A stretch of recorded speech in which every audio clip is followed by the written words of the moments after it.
On May 3, 2013, Maribel Ramos, a U.S. Army veteran and university student, went missing from her apartment in Orange, California.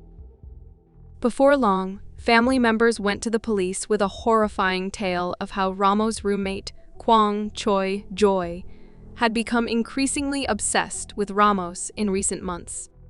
What's more, the two had had an explosive argument shortly before her disappearance, and Ramos felt so uncomfortable around Joy that just 12 days before she vanished, she had called the police to tell them that she believed she was in danger. This is the story of how Maribel Ramos was murdered by K.C. Joy. Maribel Manriquez Ramos was born on November 22, 1976. Growing up, Ramos stood out as a compassionate, hardworking, and ambitious kid. Loved ones have said that she was a tomboy and that she dreamed of entering the law enforcement someday. After high school, Ramos briefly worked as a security guard for Kmart before joining the U.S. Army in August 2001. That year, Ramos deployed overseas following the 9/11 terrorist attacks. She served 2 combat tours in Iraq before being honorably discharged in 2008. Back in the U.S., Ramos decided to attend California State University Fullerton to study criminal justice. She moved into an apartment with her mother in Orange, California, and lived there until her mother died in 2009. With the apartment to herself, Ramos reached out to her sister, Lucy Gonzalez, to see if she would move in. Unfortunately, Gonzalez turned her down, explaining that she and her daughter were settled where they were, but that they would move in if Ramos couldn't find a roommate. Ramos decided to put out an ad on Craigslist for a new roommate, and soon received a handful of inquiries. But one stood out. A man named Kwang Choi Joy reached out to Ramos to inquire about the apartment. In his message, Joy described himself as an easygoing man looking for a place to stay while he searched for a job in Huntington Beach. After meeting with Joy, both Ramos and Gonzalez determined him to be a quiet, well-mannered man. He also told the sisters that he had never been married and didn't have any children. For Ramos, who was close to finishing her degree, the peace that might come with having a quiet, solitary roommate seemed too good to pass up. In the weeks after K.C. Joy moved in with Maribel Ramos, it became clear that he truly didn't have anyone in his life. Joy was constantly at home by himself and very rarely left the apartment. It's sad because we felt his loneliness, Ramos' sister Lucy Gonzalez recalled on the Netflix show Worst Roommate Ever. Before long, Ramos started inviting Joy to family events. As he accompanied Ramos to these dinners, games, and parties, he got to know most of her family. And gradually, Ramos' relationship with Joy morphed into a friendship. The two regularly walked their dogs and went on grocery runs together. It seemed like Ramos and Joy had the perfect roommate situation until Joy decided he wanted more. In the summer of 2012, Gonzalez received a call from Joy. He confessed to her that he was in love with Ramos and that he wanted to marry her and have kids with her. Stunned, Gonzalez told Joy that while he was deserving of what he was looking for, Ramos was not interested in him in that way. Gonzalez later told Ramos about the phone call and advised her to reject Joy quickly before the situation got out of hand.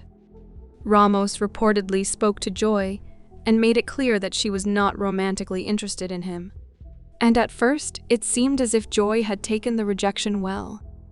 But over time, he started turning to drastic measures in an apparent attempt to change Ramos' mind.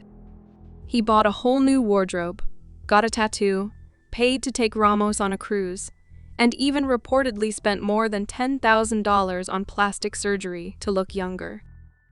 It soon became clear that K.C. Joy's relationship with Maribel Ramos had shifted from amicable to obsessive. On May 3, 2013, Maribel Ramos failed to appear at a weekly softball game, something that was out of character for her. Family and friends tried contacting her several times, but no one could get a hold of her.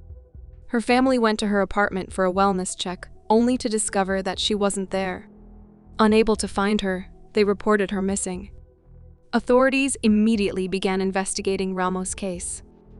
Surveillance footage from 7:15 p.m., the evening before her disappearance, showed Ramos dropping off her rent check. It was the last time she was seen in public. As the police interviewed her family, friends, and even men that Ramos had met on the dating site Plenty of Fish, one name kept coming up: K.C. Joy. K.C. Joy had been the last person to see Maribel Ramos before her disappearance. He told investigators that on the evening of May 2nd, he and Ramos had gotten into an argument. Afterward, Joy said he had gone on a long drive. By the time he came back, Ramos was gone.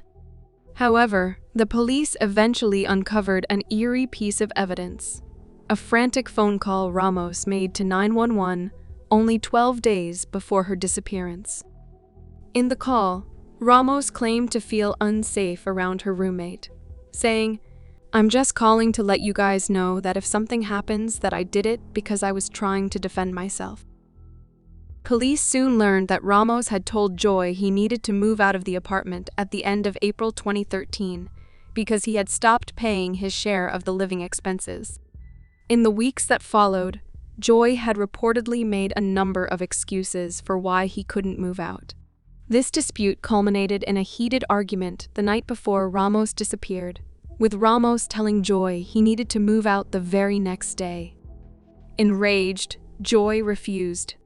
Finally, Ramos called Paul Lopez, a boyfriend she had recently met on Plenty of Fish, hoping he could talk some sense into Joy. Speaking to Joy on speaker, Lopez said that if Joy didn't move his things out of the apartment, he would come to the apartment and move them for him. That was the last phone call made from Ramos' phone. Given the turbulent relationship between Maribel Ramos and K.C. Joy, investigators quickly zeroed in on Joy as a suspect. As they dug into his past, they uncovered a history marred with anger issues and violence. According to his sister, Joy had such a violent temper that she filed a restraining order against him. Meanwhile, in the days after Ramos' disappearance, Joy was spending a lot of time online, commenting on online forums related to Ramos' case to declare how much he missed his friend. But despite his attempts to appear the grieving roommate online, Joy had strangely started distancing himself from the Ramos family he had previously called friends. He also refused to participate in most of the vigils and searches for Ramos. As authorities began tracking K.C. Joy's activity, they noticed that he frequently visited the public library to borrow laptops. Believing Joy might know more than he was letting on about Ramos' disappearance, police started monitoring the computers he checked out at the library. Investigators observed Joy obsessively searching for information about the case. He also made a number of suspicious search queries, including, "How long does it take a body to decay?" Then, 2 weeks after Ramos disappeared, authorities watched as K.C. Joy opened Google Maps and zoomed in on a tree in a remote canyon. Joy deleted his browser history after this session, but not before police made note of the tree's location. The police immediately dispatched a search party to the canyon, and after only about 30 minutes of searching, officers discovered the decomposing body of Maribel Ramos, buried in a shallow grave near the very tree Joy had pinpointed. Finally, the search for the missing veteran had come to an end, and Joy knew the police were closing in on him. On May 17th, police arrived at Ramos' apartment to arrest K.C. Joy. When Joy saw the officers approaching, he reportedly attempted to flee by jumping out a window. Authorities nonetheless arrested him and charged him with the murder of Maribel Ramos, because Ramos' remains were too decomposed to determine her cause of death. Authorities were left only to speculate how Joy might have murdered her. Given that Ramos had combat training and could have easily overtaken Joy in a fair fight, they hypothesized that Joy must have ambushed her. Investigators suggested he snuck into her room in the middle of the night and smothered her in her sleep. There was very little forensic evidence tying Joy to the crime. However, during his trial, The jury heard how Joy had become obsessed with Ramos, how Ramos had called the police to report that she was afraid of Joy, and how Joy had pinpointed the exact site of her burial on Google Maps. In July 2014, a court found K.C. Joy guilty of Maribel Ramos' murder. He was sentenced to 15 years to life in prison. To this day, he continues to profess his innocence. Family wants me to apologize, which I cannot apologize for something I haven't done, Joy said during his sentencing. Maybe someday truth will come out. Maybe I'll just die inside prison. As for the Ramos family, they were happy to see K.C. Joy behind bars. Mr. Joy needs to be put away for life, a family member said in court. He is an evil man and a coward that should never be forgiven.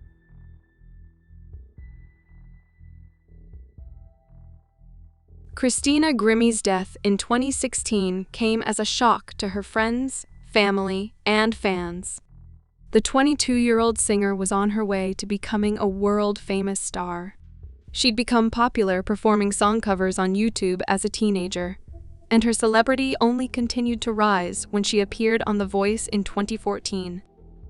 Tragically, Christina Grimmie's promising future was ripped away by Kevin James Loibl, an obsessed fan who fatally shot her while she was signing autographs after a concert in Orlando on June 10, 2016. Loibl then turned the gun on himself without giving any insight into why he'd taken Grimmie's life. However, police interviews with those who knew Loibl soon revealed his intentions. His friend noted that the 27-year-old man spent hours every day watching videos of Grimmie online. Loibl's co-workers claimed that he was infatuated with Grimmie and had even said he was going to marry her one day. The investigation into Christina Grimmie's murder painted a chilling picture of a man who was seemingly determined to have her all to himself, or at least make sure nobody else could. Christina Grimmie was born on March 12, 1994, and she was interested in music from a young age.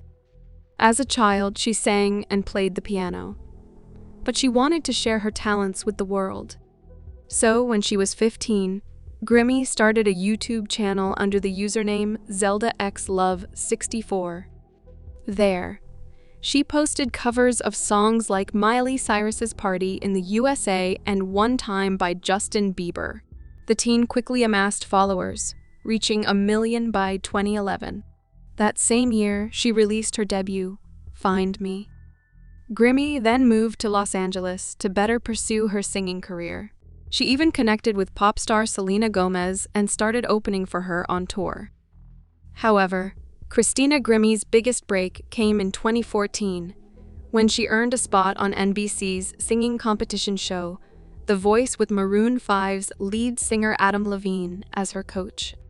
Grimmie finished in third place, but her time on the show had exposed her music to a wider audience, and her fan base continued to grow. On June 10, 2016, the day of Christina Grimmie's death, she was performing at Plaza Live in Orlando as an opening act for the band Before You Exit. After she finished her set, she prepared to take photos and sign autographs for a long line of eager fans. But she had no idea her killer was there waiting for her, too. At 10:24 p.m., it was Kevin James Loibl's turn to meet Christina Grimmie. The singer opened her arms to give Loibl a hug, and he quickly pulled out a gun and shot her 3 times. Grimmie's brother Marcus, who acted as her manager, immediately tackled Loibl to the ground. Loibl was able to pull away, and he backed against a wall and shot himself in the head before anyone else could act. Josh Call was working outside of Plaza Live the night Christina Grimmie died, and he recalled the moment he heard gunshots to the Orlando Sentinel the following day. "It was quick," Call said. After waiting a few moments, Call headed into the venue to see if he could help. There, he saw both Grimmie and Loibl bleeding on the floor. "It was horrifying," he said. Although she was rushed to the hospital, Christina Grimmie died shortly after the attack. She had been shot once in the head and twice in the chest. There was no evidence that Grimmie and Loibl had ever interacted with each other, so the police started interviewing those who knew Loibel in an effort to determine a motive. What they discovered was disturbing. Kevin James Loibel was a 27-year-old man from St. Petersburg, Florida. Days before Christina Grimmie's murder, he'd purchased 2 handguns, which he packed in a drawstring bag with 2 loaded magazines and a large hunting knife. Then, on the day of the concert, he took a taxi to Orlando and carried the bag with him into Plaza Live. Security seemingly never checked inside. Before he left his house for the final time, Loibel put a handwritten sign on his door that read, "Deepest sorrow for lost to the family, friends, and fans of the very talented, loving Christina Grimmie." No other comments. The attack was clearly premeditated, but why? What reason did Loibel have for killing Christina Grimmie? According to a 2016 article in the New York Daily News, a man named Corey Dennington, who described himself as Loibel's only friend in the world, told investigators that Loibel had an unhealthy obsession with Grimmie. Loibel reportedly spent most of his waking hours watching videos of the singer on YouTube, and he stalked her social media accounts. In fact, Loibel was so obsessed with Christina Grimmie that he even changed his appearance in an attempt to impress her. He lost weight, got hair plugs, and underwent LASIK eye surgery. Loibel's co-workers at Best Buy said they often teased him when he said he wanted to marry Grimmie because they didn't think he was serious. But he reportedly became defensive whenever they questioned him about her. Dennington, who also worked at Best Buy with Loibel, was so concerned that he reported his friend's obsession to their boss, but nothing ever came of it. To this day, Kevin James Loibel's true motives for the murder of Christina Grimmie aren't entirely clear. He seemingly thought, if I can't have her, no one can.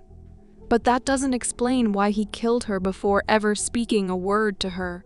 Some people believe that he saw Grimmie post about her boyfriend on social media and grew angry that she was dating someone else. But because Loibel died by suicide, his exact reason will likely never be known. When the news broke of Christina Grimmie's death, the musical artists she had worked closely with throughout her short career took to social media to express their grief. Adam Levine wrote on Twitter, "There are no words. We lost a beautiful soul with an amazing voice." Selena Gomez shared a photo of her and Grimmie together with the caption, "My heart is absolutely broken." Other singers, like Justin Bieber, dedicated performances to Grimmie in the weeks following her murder. Grimmie's family was determined to carry on the young star's legacy. They started the Christina Grimmie Foundation in 2017 to financially support other victims of gun violence. The same year, they posthumously released Grimmie's final single, Invisible, donating all proceeds to the foundation. They also filed a wrongful death lawsuit against Plaza Live, claiming that the venue only performed superficial bag checks and didn't pat down attendees or use metal detectors to ensure no firearms were brought inside. The case was dismissed in 2019. Today, Christina Grimmie's father and brother continue to post images and clips of the singer on her Instagram account, sharing her music with the world just as she wanted to do when she was a young girl.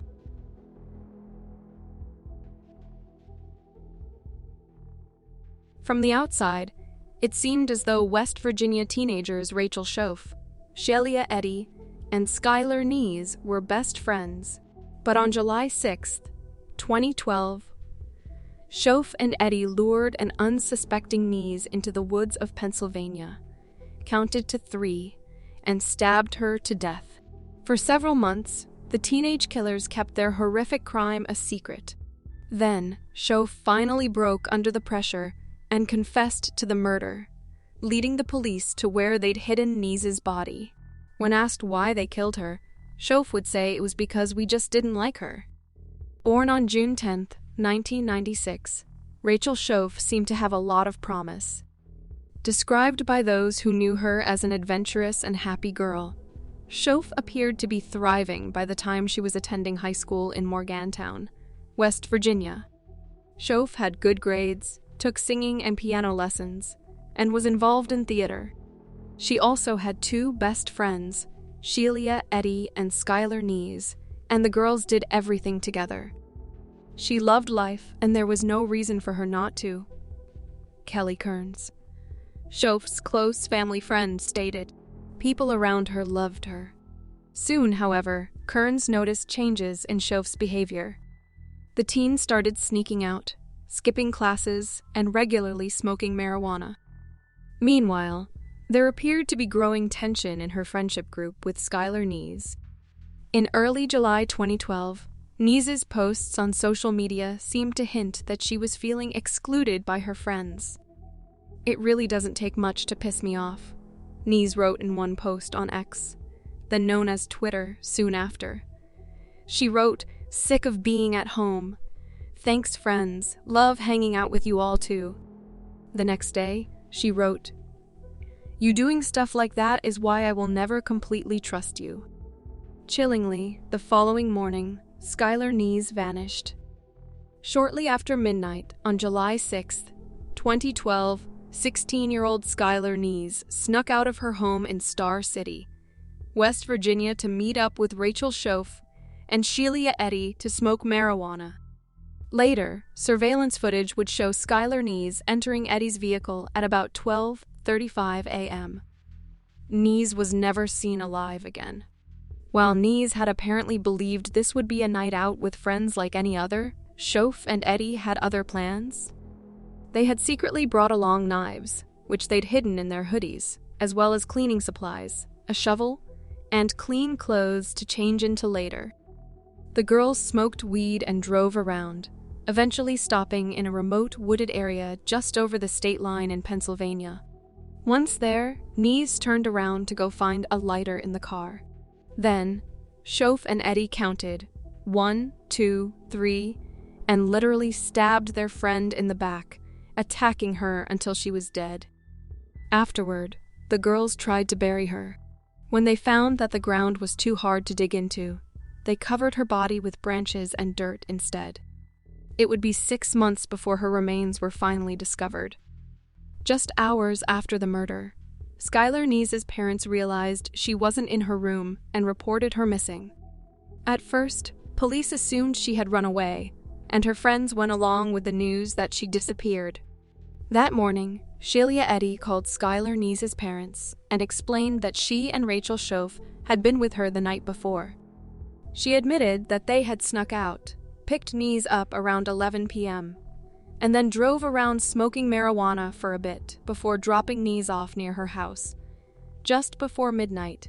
Later, security footage would reveal that this timeline was off, as the girls didn't even pick Nees up until well after midnight. Meanwhile, Rachel Shoaf had decided to go on a last-minute boat ride with her mom and her family friend, Kelly Kearns. When Rachel Shoaf's mom, Patricia, brought up the news that Rachel's friend Skylar Nees had been reported missing, Rachel's behavior didn't seem too unusual. "I mean, she was texting all the time," Kearns later remembered.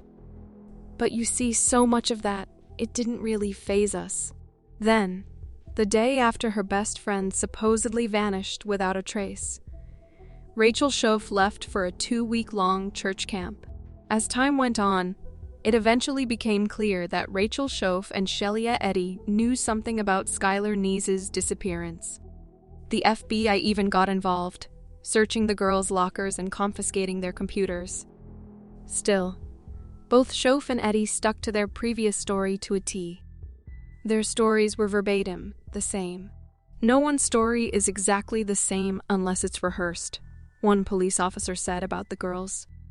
Then, in late December 2012, Rachel Shoaf suffered a nervous breakdown and was briefly admitted to a psychiatric hospital.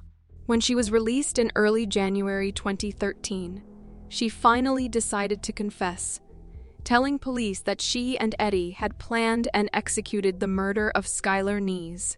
When asked why they'd done it, she simply said, "We just didn't like her."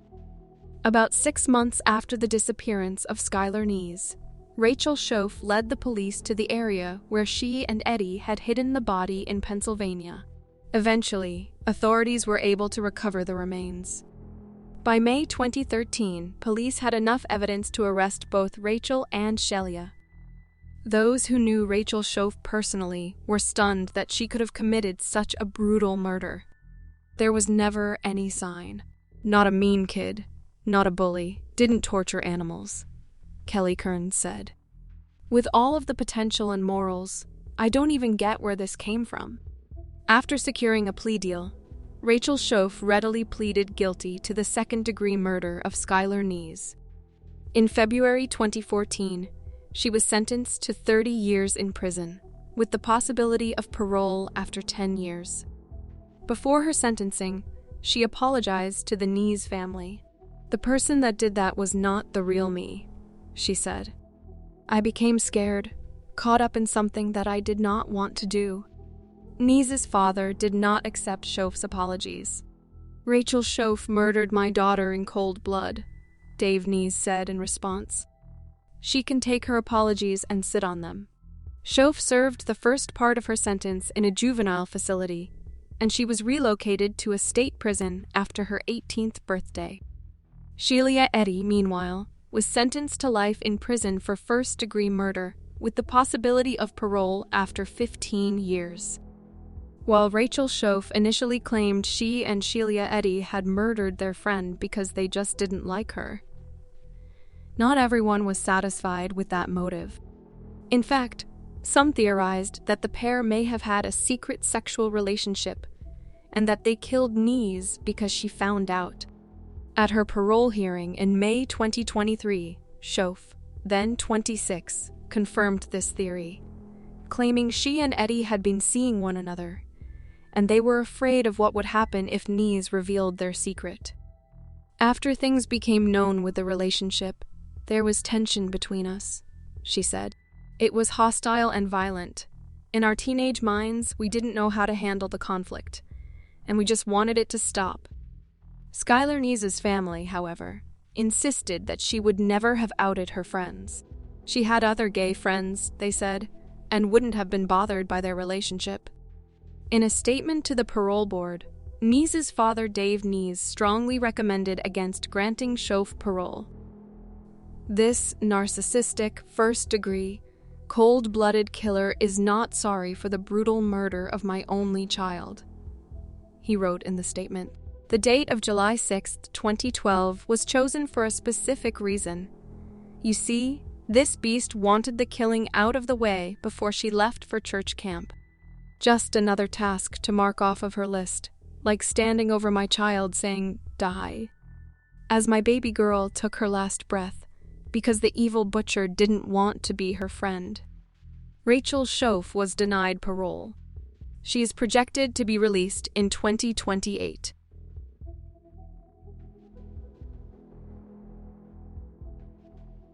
On New Year's Day, 1991, fire emergency services were called to a residential fire in Murphys, California at 2:26 p.m. They were confronted by Karl Karlsen, who said he just rescued his 3 children from inside the burning home, but that someone else was still inside.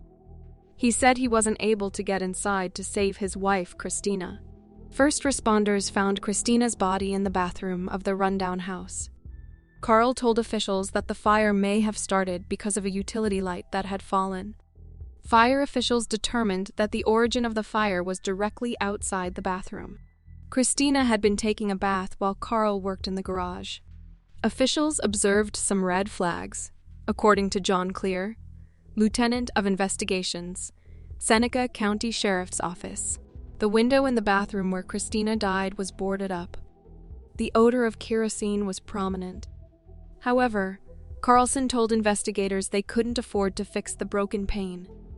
He said that they used kerosene to heat the house, and that a container of it had spilled and seeped into the carpet days before the blaze.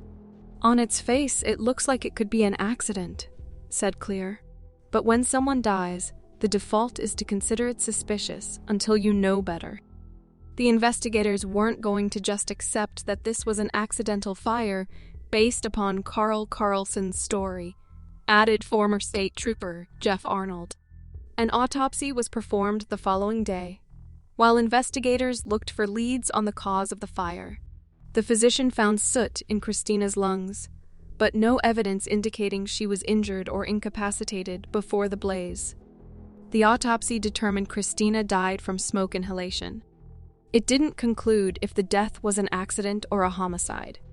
The day after the fire, Karlsen surprised Christina's family and authorities when he announced he was moving with his daughters, Erin and Katie, and son, Levi, to his hometown in Seneca County, New York.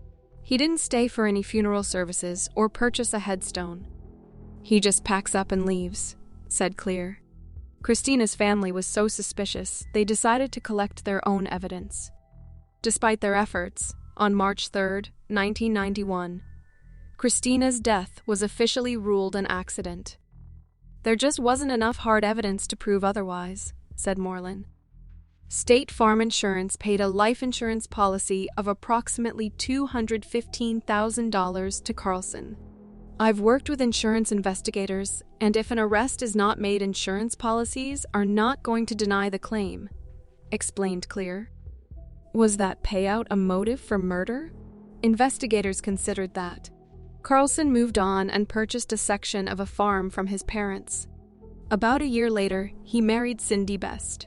On November 20, 2008, 17 years after Christina's death, Cindy called 911.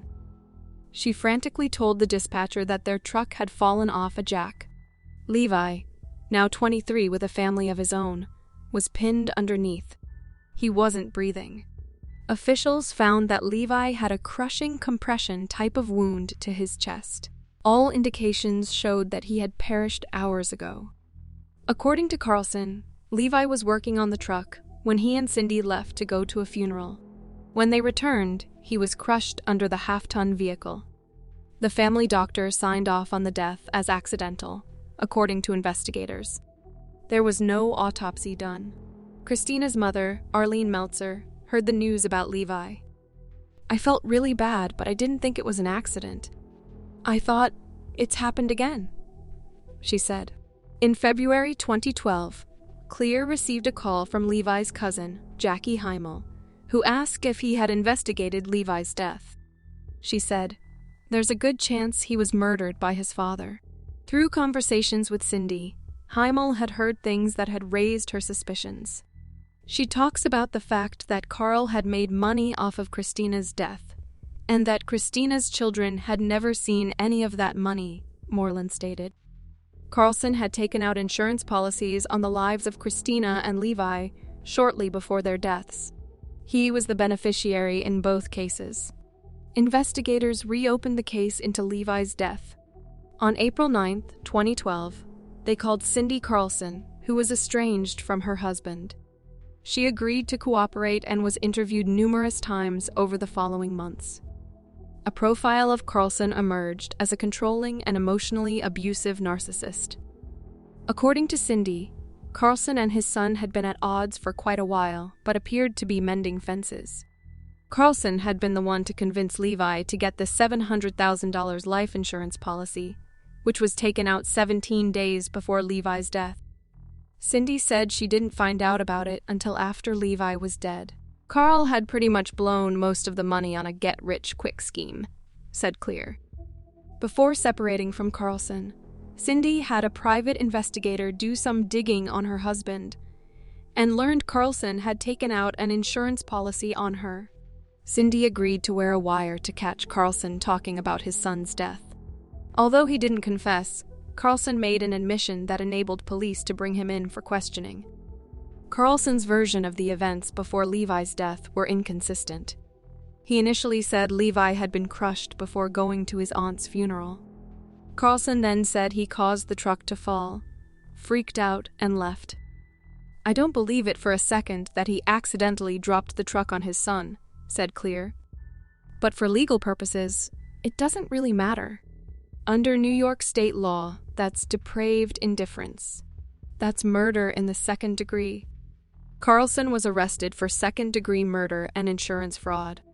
He pleaded guilty to second-degree murder and was sentenced to 15 years. In a stroke of good luck, an investigator in California has preserved copies of all the records related to the death of Christina Karlsen. It had been determined that kerosene had been poured on the floor just before the fire was lit. On December 8, 2012, the Calaveras County District Attorney's Office officially reopened the investigation into her death. Karlsen's trial for her murder began in 2020, nearly 3 decades after her death. On February 3, 2020, a jury convicted him of first-degree murder.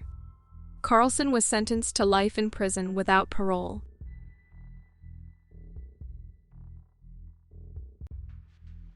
On a July night in 2003, Christine Paolilla gunned down 4 of her friends in a fit of jealousy that is now known as the Clear Lake Massacre. Christine fatally shot Rachel Karlsen, Tiffany Rowell, Marcus Priscilla, and Adalbert Sanchez in Rowell's Clear Lake City, Texas home on July 18, 2003.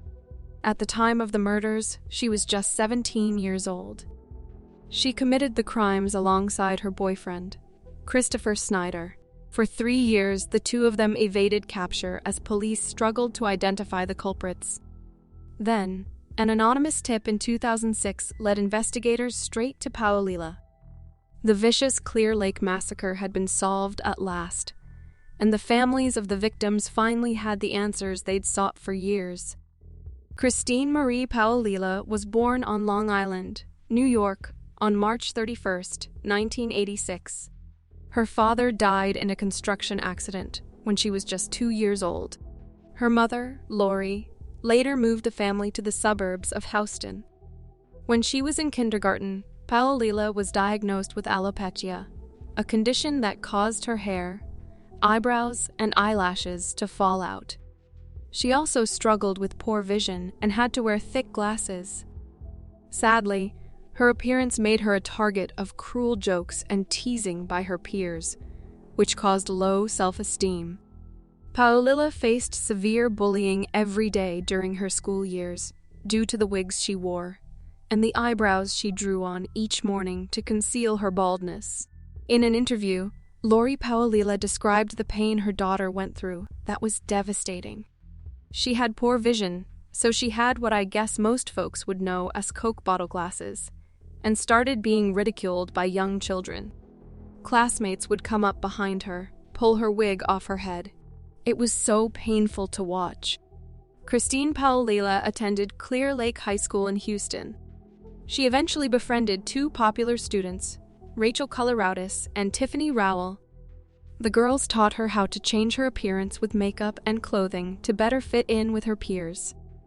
The transformation was so drastic that in 2003, Paolilla's fellow classmates voted her Miss Irresistible.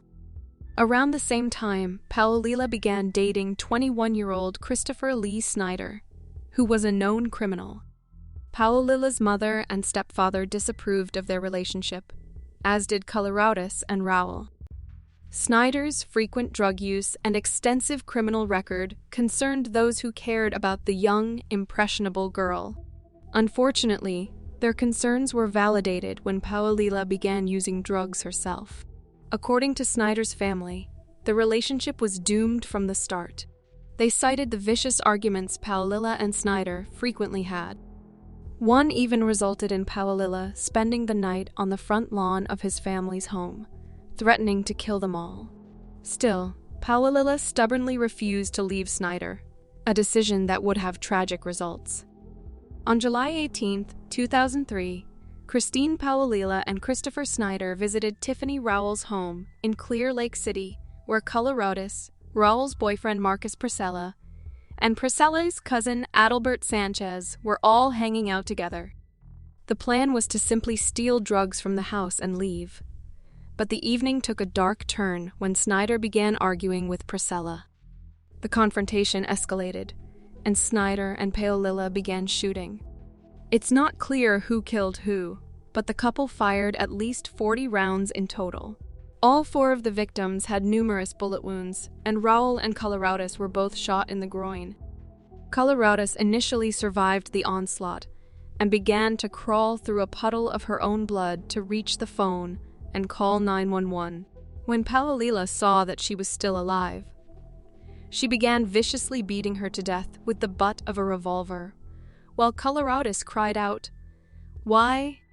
Less than an hour after committing the murders, Snyder drove Paolilla to Walgreens so she could clock into her job at the makeup counter like nothing had happened. Due to a lack of evidence at the crime scene, police initially suspected the murders were drug-related. It wasn't until 2006 that the truth came out. For 3 years, the cold-blooded Clear Lake massacre went unsolved. Paolilla and Snyder broke up in 2004 after he went to jail for stealing a car.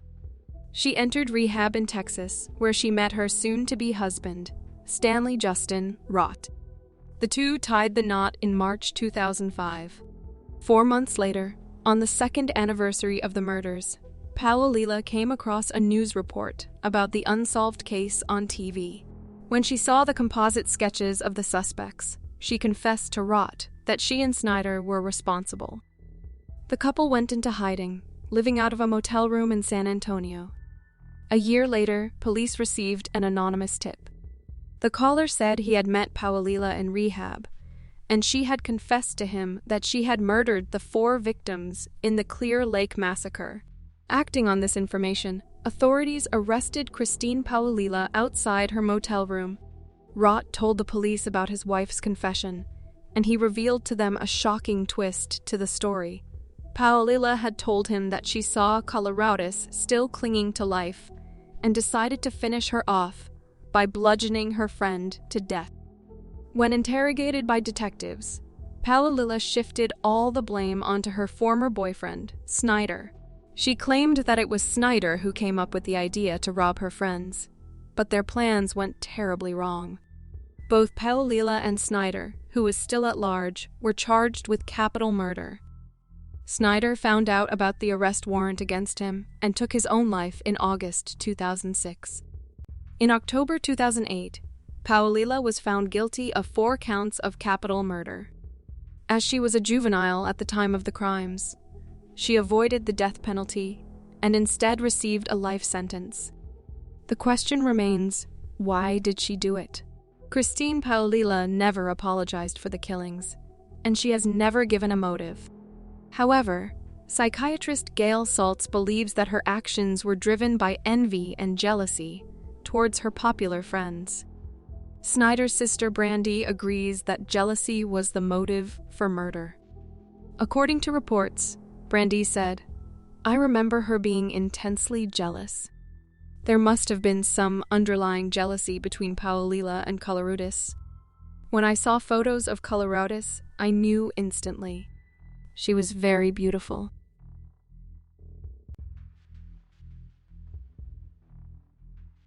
Brenda Lafferty was beautiful, intelligent, and assertive.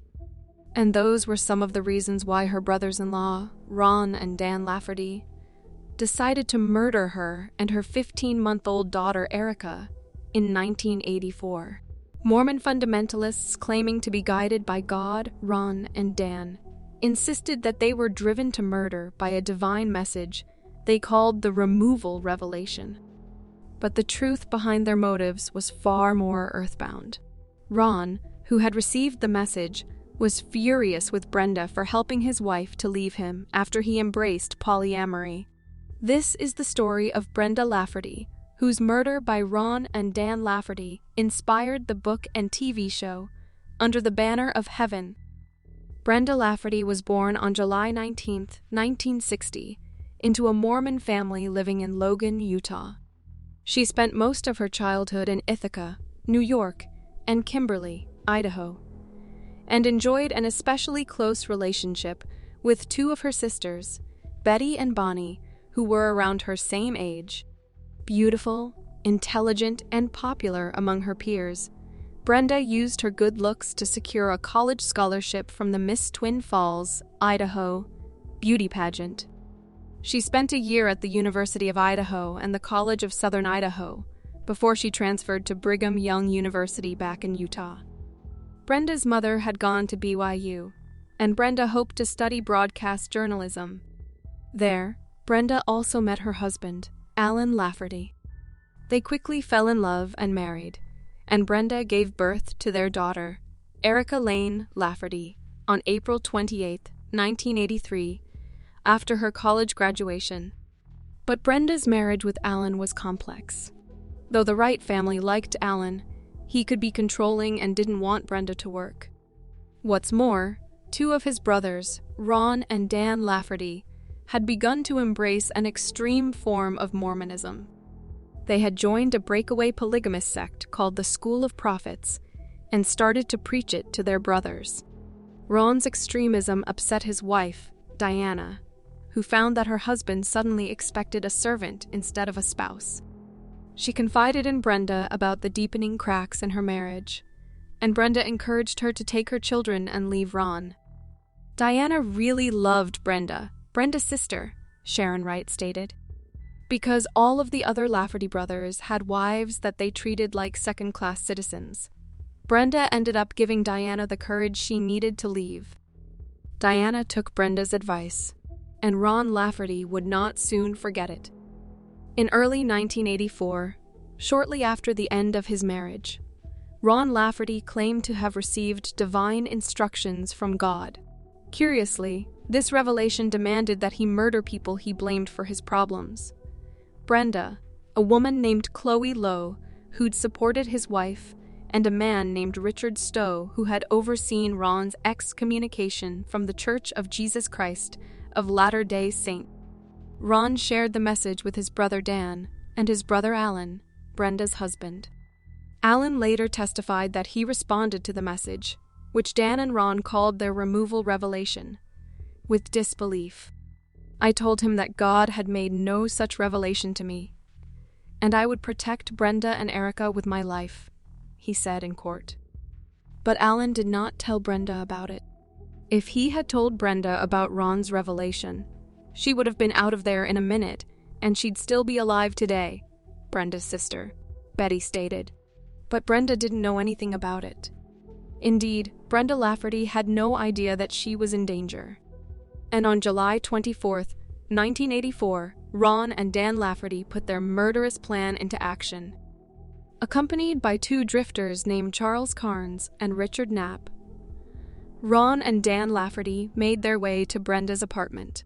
While Carnes and Knapp waited in the car, they forced their way inside and began their attack. As Erica, 15 months, wailed from her crib, Carnes could hear Ron calling Brenda bad names and a liar, and the sound of the brothers physically beating her. According to testimony he gave at Ron's trial, the brothers strangled Brenda with a vacuum cord and slit her throat. Then Dan walked into baby Erica's room and slit her throat as well. I walked in Erica's room. I talked to her for a minute. I said, "I'm not sure why I'm supposed to do this, but I guess God wants you home," Dan Lafferty said. Dan claimed that he killed Brenda as well, describing her killing like something out of the scriptures. But Carnes testified that Ron took credit for Brenda's death when he returned to the car. "I killed her. I can't believe I killed her," Ron allegedly said. The four men went to fulfill the rest of Ron's removal revelation, but their other victims escaped unscathed. Lowe wasn't home, and they missed the turn to Stowe's house. Instead, they kept driving toward Nevada. Meanwhile, Alan Lafferty came home and discovered the gruesome scene. "I went over to Brenda, and I prayed." Alan testified in court. He called the police. Alan knew exactly who had killed his wife and daughter. Ron and Dan Lafferty were arrested in Reno, Nevada, on August 7, 1984. They were soon charged with 2 counts of criminal homicide, 2 counts of aggravated burglary, and 2 counts of conspiracy to commit homicide. Dan was sentenced to 2 life terms in prison. Ron was sentenced to death, but died in 2019 before his execution.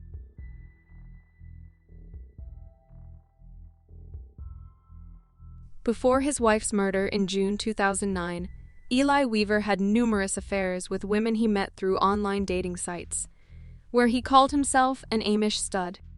But only one mistress was willing to kill for him. From the outside, it may have seemed as if Barbara Weaver had a perfectly happy life as an Amish housewife. At 30 years old, she had been married to her husband Eli for 10 years, and they had 5 young children together in the picturesque, conservative community of Apple Creek, Ohio. But on June 2, 2009, Barbara was found shot to death in her own home, and everything pointed to Eli Weaver as the culprit. The Weavers belonged to a conservative subgroup of the Old Order Amish. Their religion didn't allow them to have cell phones, internet, or even to take photos of themselves. They traveled around town by horse and buggy, but as investigators dug into the Weavers' life, they found Eli didn't exactly adhere to those rules. Not only did he have a secret cell phone, he had several extramarital affairs with other women, most of whom he found in an online chat room where he called himself Amish Stud. Who wants to do an Amish guy?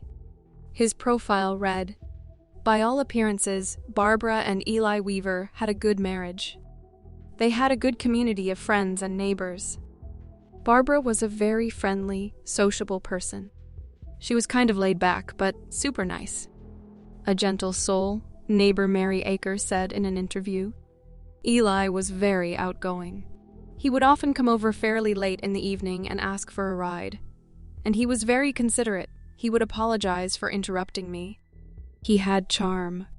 Mary was a Mennonite taxi driver, someone who would give rides to the Amish in her community to places they couldn't reach by horse and buggy. But in the later years of the Weavers' marriage, they began having problems. Eli was having several affairs, and he was withholding money from Barbara. Fanny Troyer, Barbara's sister, said Eli wouldn't even give her money to care for the children or buy groceries. Eli ran a gun store, and business was fine, she said. It wasn't about the money, it was about control. The Weaver children also reportedly saw Eli physically abuse Barbara, but she never reported it because, as one Amish leader said, she would have been asked, "What did you do that your husband would treat you like this?" Barbara was struggling with their marital problems. She wrote in a letter to her counselor, "Where did my friend love, trustworthy husband go to? He hates me to the core." Eli Weaver even left his family and the church twice to live as English. Both times, he was back within a few months, begging for forgiveness. Barbara Rubber was another Mennonite taxi driver in the Apple Creek community. Barbara and Eli met in 2003 when she was 33 and he was 23. They began having an affair. In the months leading up to the murder, Weaver had been asking several people to kill his wife. Most didn't take him seriously, but he said in his testimony that when he mentioned it to Barbara, she ran away with the idea. They began plotting the murder in the fall of 2008. Barbara performed 840 internet searches on poisoning, and investigators found a series of text messages between Weaver and Barbara discussing the murder method.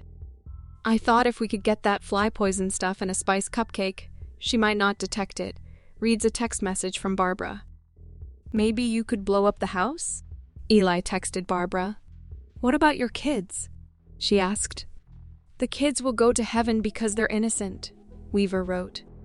In the end, they settled on using a gun. But why did Eli Weaver need to kill his wife? Why didn't he just leave her? If he had left, he would have been shunned, said Andrew Hyde, Weaver's attorney. If his wife is dead, they pat him on the back. Early in the morning, on June 2nd, 2009, one of the Weaver children found their mother dead and covered in blood in her bed and ran to the neighbor's house for help. Investigators found Barbara Weaver had been shot with a .410 shotgun. There was a pile of cash in the bedroom, indicating robbery was not the motive. When Barbara was found, Eli Weaver was fishing on Lake Erie with friends. He had left at 3 a.m., but neighbors and friends of the family pointed police in the direction of Barbara Rubber, who didn't have an alibi for the time of the murder. Barbara said she took a gun from her husband's gun cabinet and admitted to entering the Weaver home at 4:30 a.m. the day of the murder. She said she didn't remember loading the weapon and claimed she only meant to scare Barbara Weaver, but the gun was discharged accidentally. On June 10th, just over a week after Barbara Weaver's murder, Eli confessed to conspiring with Barbara Raber to kill his wife. He pleaded guilty to conspiracy to commit murder in exchange for his testimony against Raber, who was charged with murder. The trial began in September 2009. Weaver testified that he and Raber discussed the plan the day before the murder. He told her he would be leaving at 3 a.m. for a fishing trip, and the basement door would be left unlocked for her. Raber recanted her previous story, saying she was never in the Weaver home. The murder weapon was never found, and Raber's prints weren't in the house. Raber's attorney argued that Eli Weaver was the one who killed Barbara, claiming he shot her before leaving for his fishing trip. But Weaver testified that he and Raber met in his barn on June 9th. He said, Raber described the murder in detail and told him she was sorry for everything. Weaver said, Raber asked him how to clean a gun so it didn't look like it had been fired recently. With the help of Weaver's testimony, Raber was convicted and sentenced to 23 years to life. Weaver was sentenced to 15 years to life as part of his plea deal. Weaver is eligible for parole next year, while Raber won't be eligible for parole until 2032. In one of her last letters to her counselor, Barbara Weaver wrote, I often think of Christ's words, forgive him, for he knows not what he does.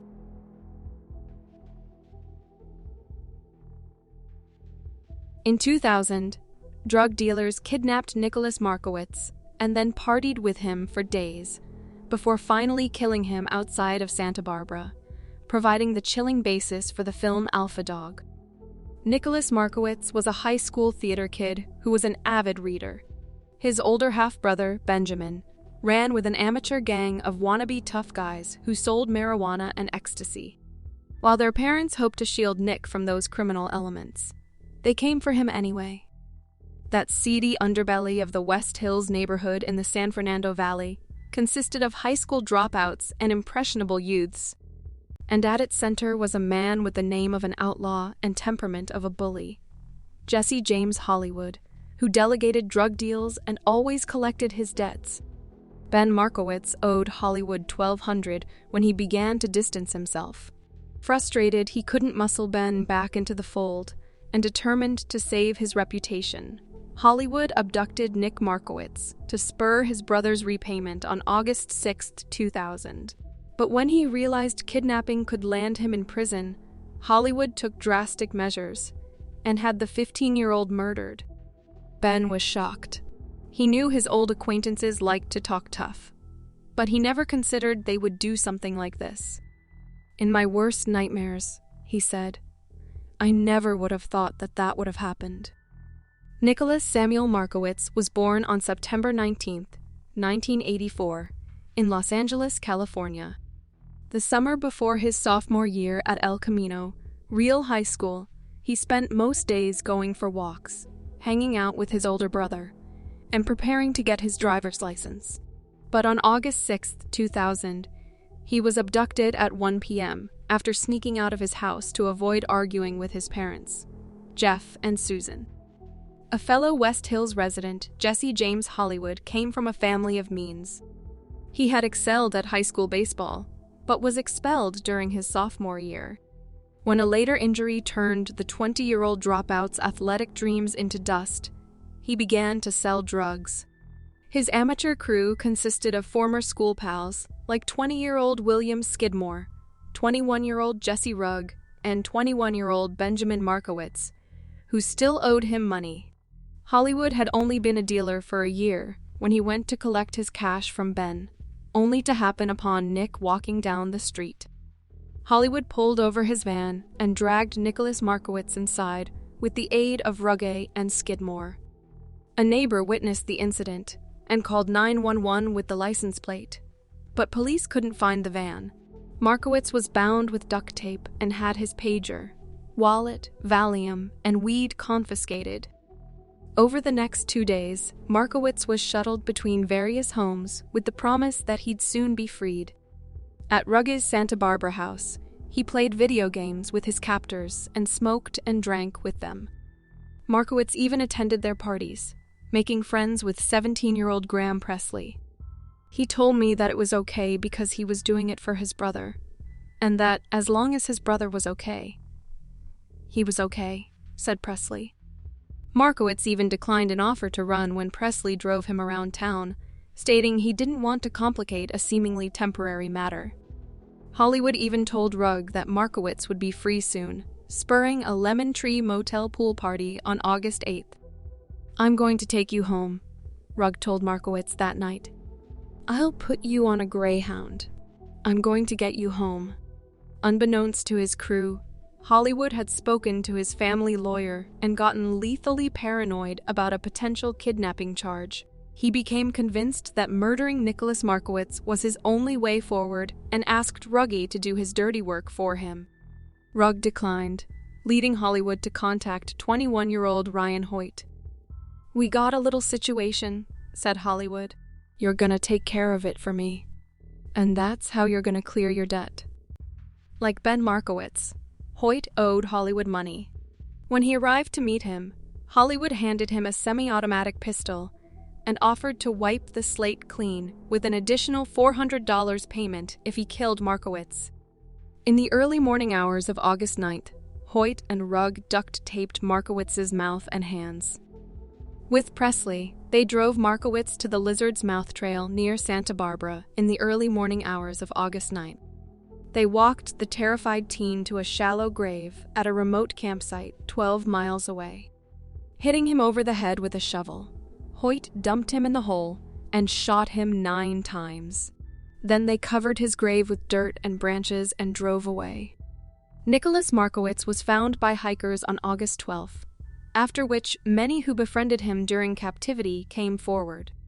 Police arrested Rugg, Hoyt, and Presley within a week, while Hollywood had fled to Colorado before his trail went cold on August 23rd.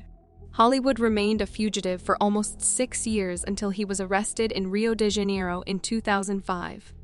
Police found him under the alias of Michael Costaguro by tracing his father's phone calls.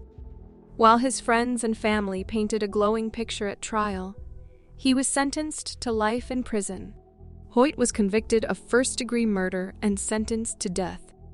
Rugg was convicted of kidnapping and served 11 years, while Skidmore was convicted of the same but sentenced to 9 years via plea deal. Presley, underage at the time, was sent to a juvenile facility for 8 years. Thank you for watching. If you enjoyed the video, please like and subscribe to stay tuned with the latest uploads.